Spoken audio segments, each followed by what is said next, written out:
Iran నుంచి సరుకులు కొనేటటువంటి ఇరాన్‌తో వ్యాపార లావాదేవీలు చేసేటటువంటి దేశాల మీదన 25% టారిఫ్‌లని విధిస్తున్నటువంటి అమెరికా అధ్యక్షుడు ట్రంప్ ఇంపాక్ట్‌తో భారతదేశానికి ఏమవుతుంది అంటే, వాస్తవంగా ఇరాన్‌లోని భారత ఎంబసీ లెక్కల ప్రకారం 2024, 25 ఆర్థిక సంవత్సరంలో మన దేశం $1.24 బిలియన్ విలువైన ఉత్పత్తుల్ని ఇరాన్‌కి ఎగుమతి చేసింది. అదే టైంలో $0.44 బిలియన్ విలువైన వస్తువులు టెహ్రాన్ నుండి దిగుమతి చేసుకుంది. అంటే ఇరాన్ నుండి. ఇరు దేశాల మధ్య ద్వైపాక్షిక వాణిజ్యం దాదాపు $1.68 బిలియన్ ఉంది. అది భారత కరెన్సీలో 15,000 కోట్లు.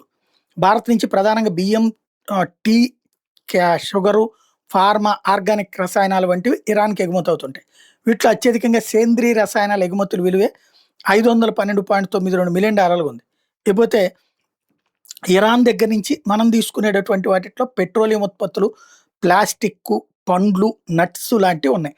2024, 25 ఆర్థిక సంవత్సరంలో $311.6 బిలియన్ విలువైనటువంటి ఎండు ఫలాలు కావచ్చు, ఖర్జూరాలు కావచ్చు, నట్స్ ఇరాన్ నుండి దిగుమతి అయినటువంటి పరిస్థితి.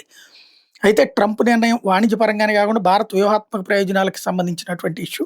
కాకపోతే అంత సీరియస్‌గా ఉంటుందా అంటే 15,000 కోట్ల రూపాయలంటే పెద్ద కష్టం కాదు.